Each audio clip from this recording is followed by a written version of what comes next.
আজকে মাযহাবি ফেরকা, কে হানাফি, কে শাফিঈ, কে আহলুল হাদিস, কারা বিভিন্ন দল উপদলের অনুসারী, কে কোন মাজারপন্থী, এটা নিয়ে আমরা নিজেদের মধ্যে কোন্দল করছি। অথচ সারা পৃথিবী থেকে মুসলমানদেরকে সমূলে উৎপাটন করার জন্য, নববী আদর্শকে চিরতরে নির্বাপিত করার জন্য, আল্লাহর জমিন থেকে আল্লাহর কোরআনকে চিরতরে নিশ্চিহ্ন করে দেওয়ার জন্য শুধু ইহুদি নয়, সারা পৃথিবীর ভিন্ন ভিন্ন ধর্ম, যদিও এক ধর্ম আরেক ধর্মেরকে অসার বলেছেন, অথর্ব বলেছে, যদিও এক ধর্মের অনুসারী আরেক ধর্মের অনুসারীকে জাহান্নামী বলেছে। ইহুদিরা বলতো খ্রিস্টানরা জাহান্নামী, তারা হেদায়েতের উপরে নেয়। আবার খ্রিস্টানরা বলতো আমরাই সঠিক আছি, ইহুদিরা ভ্রান্ত। ইহুদিরা বলতো খ্রিস্টানরা ভ্রান্ত। অন্য জায়গায় হিন্দু, বৌদ্ধ, অন্যান্য ধর্মাবলম্বীরা এক অপরের ধর্ম বিশ্বাসের সাথে আকাশ পাতাল পার্থক্য রয়েছে। কিন্তু আজকে বিশ্ব বিবেকে এই পরিস্থিতিতে একবিংশ শতাব্দীতে সারা পৃথিবীর অমুসলিমরা এক বাক্যে তারা একমত হয়েছে যে মুসলমানদেরকে কিভাবে সমূলে উৎপাটন করা যায়। যার কারণে সারা পৃথিবীতে হিন্দু, বৌদ্ধ, খ্রিস্টান, কামার, কুমার, জেলে, তাঁতি, বৌদ্ধ, শিখ, এরপরে ইহুদি, খ্রিস্টান সহ পৃথিবীর সকল ধর্ম এবং মতদর্শের মানুষেরা মুসলমানদেরকে বিশ্বব্যাপী থেকে নির্মূল করার জন্য এরা ঐক্যবদ্ধ হয়েছে।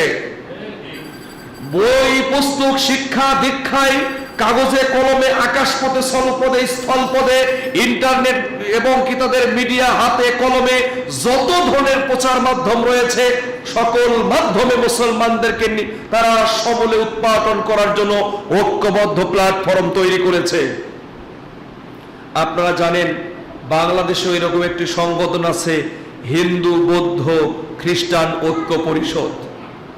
তার মানে বোঝা গেল তারা বলে আমরা সকল ধর্মের অধিকারকে নিয়ে কাজ করি, সকল ধর্মের ঐক্যের বিষয় নিয়ে কাজ করি, পর ধর্মের প্রতি আমরা শ্রদ্ধাশীল।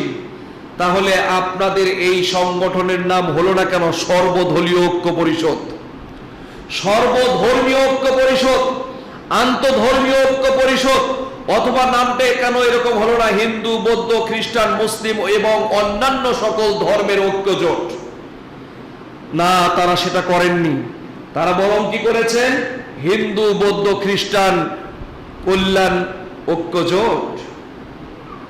তার মানে ইউরিদুনা লিইউতফিউ নূরাল্লাহি বিআফওয়াহিহিম ওয়াল্লাহু মুতিম্মু নূরিহি ওয়ালাউ কারিহাল কাফিরুন। বিশ্বের সকল কুফফারেরা এই বিষয়ে তারা একমত, আল্লাহর জমিন থেকে আল্লাহর কোরআনকে সমূলে উৎপাটন করতে চায়। কিন্তু আল্লাহ বলছেন আল্লাহু মুতিম্মু নূরিহি, আল্লাহ তার কোরআনের আলোটাকে আরো বহু বহু গুণে বৃদ্ধি করে দেয়। বলেন সুবহানাল্লাহ। ওয়ালাউ কারিহাল কাফিরুন।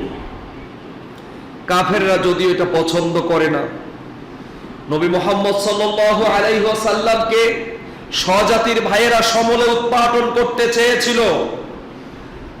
রাসূলুল্লাহ সাল্লাল্লাহু আলাইহি ওয়াসাল্লাম সালাতে দাঁড়িয়েছেন, সালাতের সেজদায় তাকে হত্যা করার জন্য মৃত পশুর নাড়ি বুড়ি তার মুখে চাপানো হয়েছিল। এক সময় তার গলায় গামছা বাঁধানো হয়েছিল। তায়েফের মাঠে তাকে রক্তাক্ত করা হয়েছিল। উহুদের প্রান্তরে তিনি রক্তাক্ত হয়েছিলেন। এত নির্যাতন নিপীড়ন করার পরেও আল্লাহর জমিনে আল্লাহর দ্বীন প্রতিষ্ঠিত হয়েছে, তিনি ধৈর্য ধারণ করেছেন। সুতরাং আজকে আমেরিকা যুক্তরাষ্ট্র এবং তাদের মিত্র ইসরায়েল যে স্বপ্ন দেখছে পুরা মধ্যপ্রাচ্য থেকে ফিলিস্তিন নামক রাষ্ট্রটাকে নিশ্চিহ্ন করে দিয়ে যার এই রাষ্ট্র স্বীকৃতি নিয়ে সেই এলাকায় থাকতে চায়, তারা যে দিবা স্বপ্ন দেখছে সেই দিন আর বেশি দূরে নয়। আমরা দেখতে না পারলেও আগামী প্রজন্ম দেখবে বাইতুল মাকদাস মুসলমানদের অধিকারে আসবে এবং ইহুদিদের একটি তৃতীয় মধ্যপ্রাচ্যে খুঁজে পাওয়া যাবে না। সেই দিন আসছে ইনশাআল্লাহ। ওয়ালা তাহিনু ওয়ালা তাহজানু, তোমাদের কোনো ভয় নাই, তোমাদের কোনো টেনশন নাই। ওয়া আনতুমুল আ'লাউনা ইন কুনতুম মুমিনিন, যদি তোমরা মুমিন হয়ে থাকো। ক্রুসেডার যুদ্ধ হয়েছে 1967 সালের পর থেকে একের পর এক মুসলমানের রক্ত নিয়ে হোলি খেলেছো তোমরা, অথচ মুসলমানের ইতিহাস জানো না। জেরুজালেম যখন মুসলমানদের অধিকারে নিয়ে আসলো উমর ইবনুল খাত্তাব রাদিয়াল্লাহু তাআলা আনহুর সময়ে, সেই সময়ে বাইতুল মাকদাসের পাশে যে গির্জা ছিল, এই গির্জায় আপনার সেখানকার তৎকালীন সময় গির্জার দায়িত্বে যে পাদ্রী ছিল, উমর রাদিয়াল্লাহু আনহুকে যখন তাদের গির্জায় সালাত আদায় করতে বললেন, উমর রাদিয়াল্লাহু আনহু সালাতে অস্বীকৃতি জানিয়েছেন।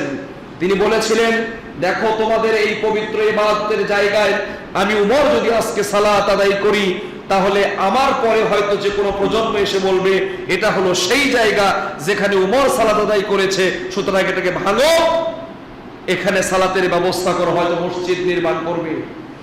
যে ধর্মের একজন সেকেন্ড খলিফা এইরকম চিন্তা চেতনা পোষণ করে সালাত আদায় করেনি, বরং বলেছে বাইতুল মাকদাসের মূল এরিয়া দেখিয়ে দেন, আমি সেখানে গিয়ে সালাত আদায় করব। সুতরাং সেই ধর্মের মানুষকে তোমরা বলো জঙ্গি, সেই ধর্মের মানুষকে তোমরা বলো মৌলবাদী, সেই ধর্মের মানুষকে তোমরা বলো সন্ত্রাসী। আমরা বলতে চাই, আমরা তো সেই ধর্মের অনুসারী যে ধর্মের স্পষ্ট যুদ্ধ নীতি রয়েছে, সমরনীতি রয়েছে। কোন নারীকে হত্যা করা যাবে না, কোন বৃদ্ধাকে হত্যা করা যাবে না, বেসামরিক লোককে হত্যা করা যাবে না, এমনকি শিশু হত্যা করা যাবে না, এমনকি একটা নিরপরাধ বিনা কাজে একটি গাছকেও কর্তন করা ইসলামে নিষিদ্ধ। আমরা সেই ধর্মের প্রবর্তন করি, আমরা সেই ধর্মের অনুসরণ করি। সম্মানিত সাথী এবং বন্ধুগণ, সুতরাং ইসরায়েল যে স্ট্রিম রোলার চালাচ্ছে, যে নির্যাতন নিপীড়ন করেছে, লক্ষ লক্ষ বনি আদমকে ঘর বাড়ি ছাড়া করেছে, লক্ষ লক্ষ বনি আদমকে এ যাবতে হত্যা করেছে, এবং এদের যারা দোসর পৃষ্ঠপোষক অর্থায়ন দাতা, অবশ্যই তাদের বিচার এই জমিনে হবে, পরকালে তো আছেই আছে ইনশাআল্লাহ। এই থেকে নিস্তার মুসলিম নেতৃবৃন্দের নেই। আজ বর্তমান যে সময়ে দাঁড়িয়েছে, 22টি মুসলিম রাষ্ট্রপ্রধান রয়েছে মধ্যপ্রাচ্যে, যাদের রাষ্ট্রীয় ভাষা আরবি, যারা আরব জাতি, আজ জাতির এই ক্রান্তি লগ্নে যারা শুধুমাত্র একটা সেমিনার সিম্পোজিয়াম, একটা নিন্দাবাদ করে দায়িত্বকে এড়িয়েছেন, ইত্তাকিল্লাহ, আপনারা আল্লাহকে ভয় করেন। আপনারা ভুলে গিয়েছেন পুরা বিশ্বের মুসলমানরা এক এবং অভিন্ন একটি আত্মার ন্যায়। নিজ শরীরের একটি অঙ্গ প্রত্যঙ্গ ক্ষতিগ্রস্ত হলে যেমন কষ্ট পাওয়া যায়, আবার ফিলিস্তিন ভাইদের রক্ত ঝরার পরেও আজও কিভাবে মুসলিম নেতৃবৃন্দ বিছানায় আরামে ঘুমায়, আজও কিভাবে মুসলিম নেতৃবৃন্দ স্ত্রীর সাথে নিয়ে সহবাস করে, আজও কিভাবে মুসলিম নেতৃবৃন্দ আরামে ঘুমাচ্ছে, কোন আয়াতে কোন হাদিসের বলে তারা এটা করছে? আমি স্পষ্ট ভাষায় বলে দিতে চাই, সারা পৃথিবীর মুসলিম উম্মাহ সহ আমাদের বাংলাদেশেও যারা দায়িত্বশীল রয়েছেন, আপনারা জানেন স্বাধীনতা পরবর্তী সময়ে যত কড়া ভাষায় প্রফেসর ডক্টর ইউনূস সাহেব প্রতিবাদ জানিয়েছেন জাতিসংঘে, জাতিসংঘের বাইরে এবং আন্তর্জাতিক মিডিয়ায়, বাংলাদেশের স্বাধীনতা পরবর্তী সময়ে এত বড় কড়া বার্তা কেউ দেয়নি।